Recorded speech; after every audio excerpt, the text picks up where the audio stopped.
Bob, Ren and Stimpy is arguably my favorite cartoon of all time. Laugh out loud, funny.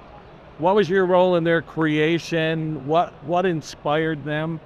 Well, I was hanging around with some guys, John Kay and Jim Smith and Ben Naylor, and we were trying to get a show made, a cartoon show. And we were contacted by a producer, Vanessa Coffey, who had convinced Nickelodeon they needed to do cartoons and that they should let creatives come up with their shows instead of just making them based on toys or anything like that. And they really wanted to build a Nickelodeon brand of cartoons created by the people who make them, which is unusual really in the animation world, because usually it's based on a toy or there's some kind of licensing, something like that. So they made a pilot. They showed it on the Spike and Mike's Twisted Animation Film Festival, and to great acclaim. So they let us do a series, and that was how we got started.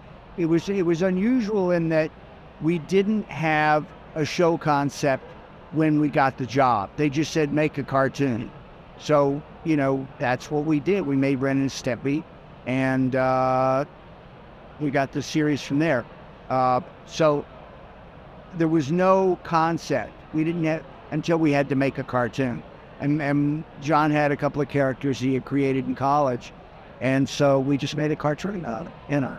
So it's relationship-based comedy like Laurel and Hardy, but animated. Yeah, and in those great comedic duos, there was always sort of a bully and sort of the meek character. Yeah. So were they sort of following in the footsteps of those that came before them?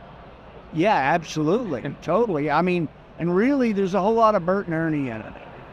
Yeah. Same dynamic exactly. Except, Bert isn't quite as mean. Yeah.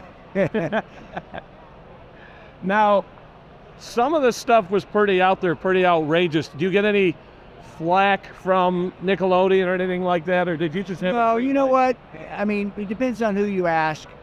There was, for sure, there were things that we had to fight for, but I think that's normal, especially if you're doing edgy content. And we were doing pretty edgy content on a children's network. So, we weren't skirting the edge. We were like skydiving off the edge. And Nickelodeon had to deal with us, which wasn't always easy. And we had to deal with them, which wasn't always easy. So it's like we had to kind of find a balance and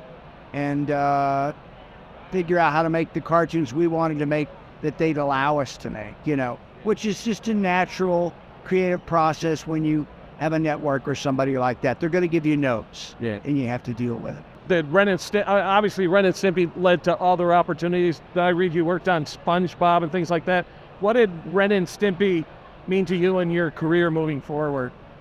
It meant a lot. And actually I work on the Patrick Star Show, which is a SpongeBob spinoff. I'm a storyboard supervisor there. Great job. I love it.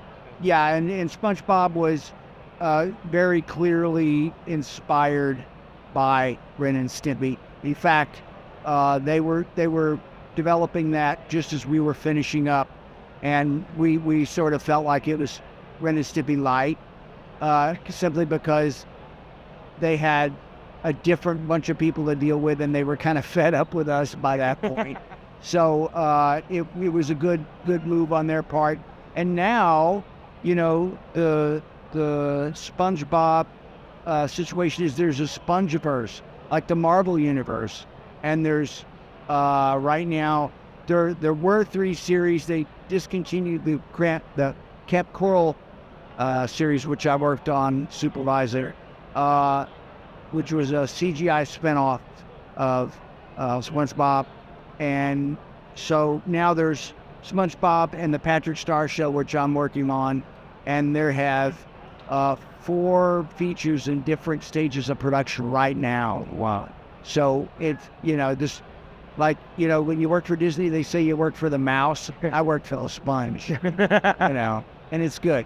That's awesome. But you asked about how did it affect my career. It helped my career a lot. Yeah. And it sort of gave me a name that people recognize. You know, I mean, I always had work before that. I didn't have trouble getting work, but suddenly I had, you know, Emmy nominations and stuff like that. You know, and it's another level of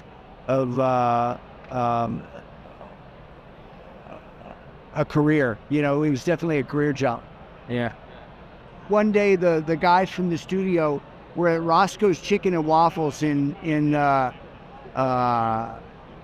Hollywood. Yeah.